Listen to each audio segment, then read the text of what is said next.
ఓం మహాగణపతి నమః. మనము శనిగ్రహం వల్ల కలిగేటటువంటి ఫలితాలు ఏ విధంగా ఉన్నాయో చూద్దాం. ముఖ్యంగా ఈ సంవత్సరంలో శనిగ్రహం యొక్క సంచారంలో మార్పు అనేది కలుగుతుంది. ఈ మాసంలో అంటే మార్చి నెలలో 29వ తేదీ రోజు శని మనకు కుంభరాశి నుంచి మీనరాశిలోకి సంచారం చేస్తున్నాడు. శనిగ్రహం ముఖ్యంగా ప్రతి రాశిలో 2.5 సంవత్సరాలు సంచారం చేస్తాడు. అంటే 2.5 సంవత్సరాల తరువాత మనకు ఈ శనిగ్రహము మీనరాశిలోకి సంచారం చేస్తున్నాడు. కాబట్టి ఏదైతే 2.5 సంవత్సరాల నుంచి వస్తున్నటువంటి ఫలితాలలో మార్పులు అనేవి ప్రతి రాశి వారికి ఈ శనిగ్రహం వల్ల కలుగుతాయి. అయితే ముఖ్యంగా అందరము శని అంటేనే చాలా వరకు భయపడుతూ ఉంటాం. అంటే 7 ఏళ్ల అర్ధమ శని కానీ లేదా అర్ధాష్టమ శని కానీ లేదా అష్టమ శని కానీ అంటేనే ఇక కష్టాలు తప్పవు, బాధలు తప్పవు అని చాలా మంది యొక్క అభిప్రాయం. అయితే ఈ శనిగ్రహం వల్ల ఏదైతే ఈ అభిప్రాయం ఉందో అది చాలా తప్పుడు అభిప్రాయం. ఎందువల్లంటే శనిగ్రహం ఇచ్చేటటువంటి ఉత్తమమైనటువంటి ఫలితాలు ఏ గ్రహం కూడా ఇవ్వదు. అదేవిధంగా శనిగ్రహము నేర్పేటటువంటి జీవిత కాల పాఠాలు ఏ గ్రహం కూడా నేర్పదు. కాబట్టి శనిగ్రహము వల్ల ప్రతి వ్యక్తికి చాలా మంచి ఉపయోగాలు, మంచి ఫలితాలు కలుగుతాయి.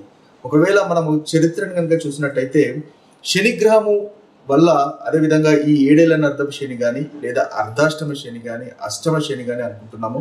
ఆ యొక్క సమయాలనే అంటే 7 ఏళ్ల అర్ధమ శని, అర్ధాష్టమి మనకు 2.5 సంవత్సరాలు ఉంటుంది. అదేవిధంగా అష్టమ శని కూడా మనకు 2.5 సంవత్సరాలు ఉంటుంది. ఈ కాల సమయంలోనే చాలా మంది వ్యక్తులు ఎంతో ఉన్నత స్థానాలను కూడా పొందిన వారు ఉన్నారు. అదేవిధంగా వాళ్ళ జాబ్లో కూడా ఎంతో హై పొజిషన్స్ కూడా పోయిన వారు ఉన్నారు. కాబట్టి ఈ యొక్క శనిగ్రహం గురించి ఎటువంటి భయాందోళనలు పొందవలసినటువంటి అవసరము లేదు అని మనవి. ఇక మనం చూసినట్టయితే శనిగ్రహం ఏంటి అంటే శనిగ్రహము కర్మకారకుడు. మన గ్రహాల్లో చూసినట్టయితే రవి ఆత్మకారకుడు, శని కర్మకారకుడు. అంటే శని మనము చేసినటువంటి కర్మలకు అనుగుణంగా ఫలితాలను ఇస్తాడు. అంటే మీరు మంచి కర్మలు చేసినట్టయితే మనకు మంచి ఫలితాలు వస్తాయి దానికి తగినట్టుగా. అదేవిధంగా మీరు చెడు కర్మలు చేసినట్టయితే చెడు ఫలితాలను కలుగుతాయి. కాబట్టి శని ముఖ్యంగా మన కర్మకారకుడు అని అంటారు. అదేవిధంగా మనకు భచక్రములు అంటే సహజ సిద్ధమైనటువంటి మనకు చక్రంలో మేషరాశి నుంచి కనుక చూసినట్టయితే శని మనకి దశమాధిపతి, అదేవిధంగా లాభాధిపతి. అంటే కర్మకారకుడు, అదేవిధంగా లాభకారకుడు కూడా. కాబట్టి మనకు ధనము బాగా రావాలి అంటే తప్పకుండా శనిగ్రహం యొక్క అనుగ్రహం అనేది తప్పకుండా కావాలి. అప్పుడే మీకు ధనము అనేది వస్తుంది.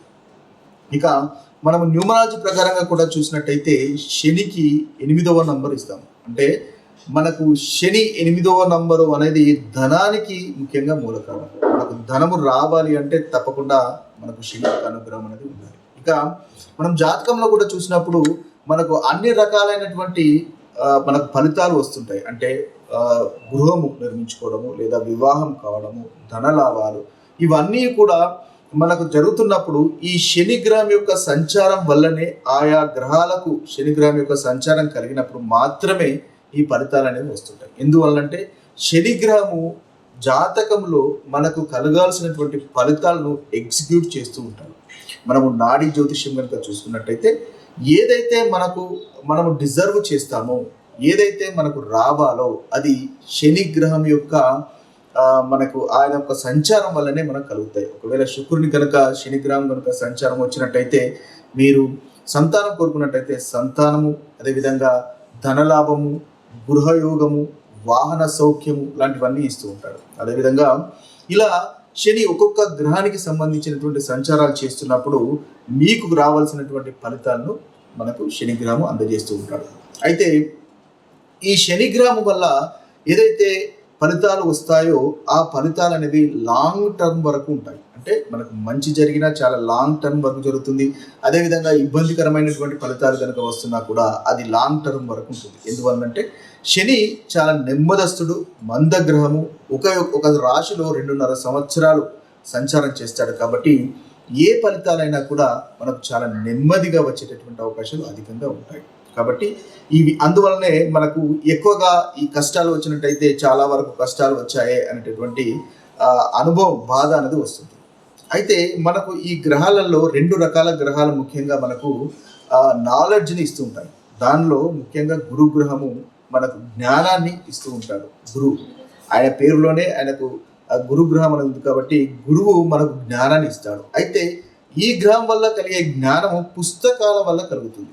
అంటే మనకు థియరిటికల్ నాలెడ్జ్ వల్ల మనకు జ్ఞానం కలుగుతుంది. ఆ జ్ఞానాన్ని మనం ఉపయోగించుకొని మంచి పనులు చేస్తూ ఉంటాం, మనం అభివృద్ధి పొందుతూ ఉంటాం. అయితే శని గ్రహం వల్ల కూడా ప్రతి వ్యక్తికి జ్ఞానం అనేది కలుగుతుంది. కానీ శని గ్రహం ఇచ్చేటటువంటి జ్ఞానము పుస్తకాల రూపంలో ఉండదు, అనుభవపూర్వకంగా ఉంటుంది. అనుభవపూర్వకంగా అంటే ఏంటి?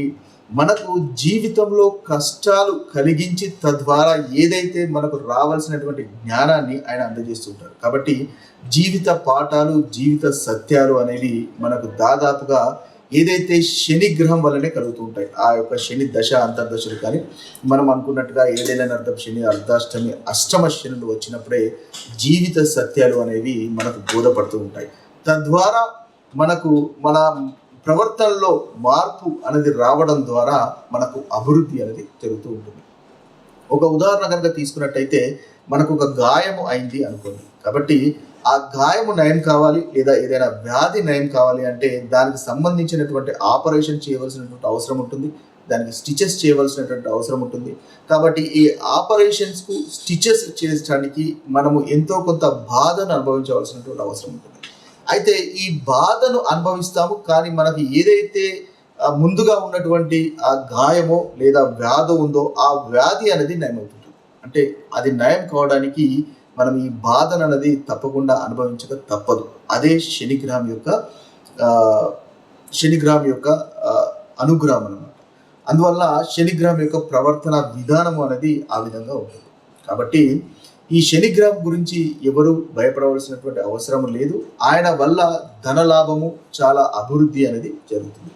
అయితే ఈ శనిగ్రహం మనకు ఈ సంవత్సరంలో ముఖ్యంగా ఈ మార్చి 29వ సంవత్సరంలో మనకి కుంభరాశి నుంచి మీనరాశిలోకి వెళ్తుంది. కాబట్టి ఆయన కలగజేస్తున్నటువంటి ఫలితాలు ఏ విధంగా ఉన్నాయో చూద్దాం. ఇక కన్యారాశి వారికి శనిగ్రహం వల్ల కలిగేటటువంటి ఫలితాలు కనుక మనం గమనించినట్టయితే కన్యారాశి వారికి 6వ స్థానంలో ఉన్నటువంటి శని ఇప్పుడు 7వ స్థానంలోకి అంటే సప్తమ స్థానంలోకి సంచారం అనేది చేస్తున్నాడు. అయితే ఈ సప్తమ స్థానంలోకి సంచారం చేయడం వల్ల ముఖ్యంగా వివాహ సంబంధాల విషయాలు కానీ లేదా వ్యాపారానికి సంబంధించినటువంటి విషయాల్లో కానీ కాస్త ఒత్తిడి అనేది ఉండే అవకాశాలు అనేవి మనకు కనిపిస్తున్నాయి.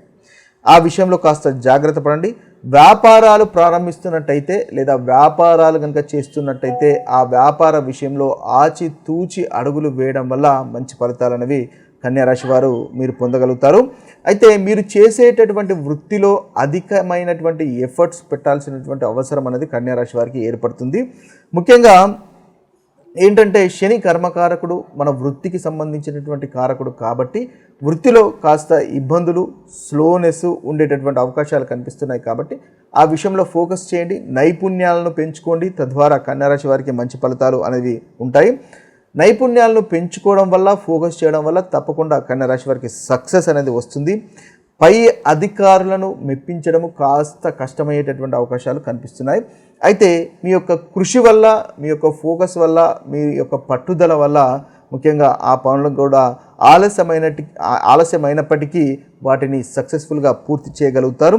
వివాహం కాని వారికి వివాహం అవుతుంది. అదేవిధంగా మీ భార్య తరపు నుంచి కానీ లేదా భర్త తరపు నుంచి కానీ శుభవార్తలు వినేటటువంటి అవకాశాలు కనిపిస్తున్నాయి. కొత్త బిజినెస్ పెట్టడము, కొత్త పార్ట్నర్షిప్ కలిగేటటువంటి అవకాశాలు కూడా మనకు ఈ శని యొక్క సంచారం వల్ల కలుగుతున్నాయి. ఇవి శని కాలంలో. అయితే ఈ ఎటువంటి ఇబ్బందులు కలిగినప్పటికీ దీర్ఘకాలంలో వీరికి చాలా చక్కటి ఫలితాలు అనేవి తప్పకుండా కలుగుతాయి. ఇవి కన్యారాశి వారికి శనిగ్రహం యొక్క మార్పు వల్ల కలిగేటటువంటి ఫలితాలు. ఇక శనిగ్రహము వల్ల కలిగేటటువంటి బాధలు తొలగిపోవడానికి పరిహారాలను కనుక మనం ఒకసారి గమనించినట్టయితే శనిదేవుని యొక్క ఆరాధన అనేది ముఖ్యంగా ఒక మంచి పరిహారంగా మనం చెప్పుకోవచ్చు. శనివారం శనిదేవునికి నైవేద్యాలు, శనీశ్వరునికి నైవేద్యాలు సమర్పించడం వల్ల ఉత్తమమైనటువంటి ఫలితాలు కలుగుతాయి. అదేవిధంగా శని గాయత్రి మంత్రము లేదా ఓం షం శనిశ్చరాయ నమః అనేటటువంటి మంత్రాన్ని కూడా శనివారం 108 సార్లు జపించడం వల్ల శనీశ్వరుని వల్ల కలిగేటటువంటి బాధలు తొలగిపోయే అవకాశాలు మనకు అధికంగా ఉంటాయి. అదేవిధంగా శని దేవునికి నల్ల నువ్వులతో నూనెతో కనుక మనము దీపం వెలిగించడం అనేది శుభప్రదంగా చెప్పుకోవచ్చు. ఇవే కాకుండా శనీశ్వరునికి ఇంకా వివిధ రకాలుగా పరిహారాలను చేసుకోవచ్చు.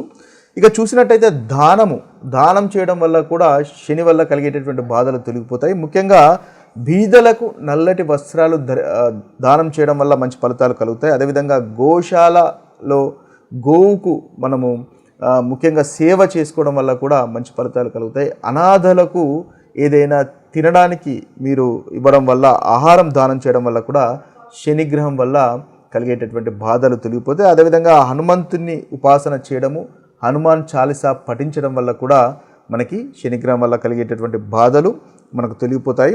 అదేవిధంగా మంగళవారము శనివారం, ముఖ్యంగా హనుమాన్ చాలీసా అనేది మంగళవారము శనివారము పఠించండి, తద్వారా మంచి ఫలితాలు అనేవి మీకు కలుగుతాయి.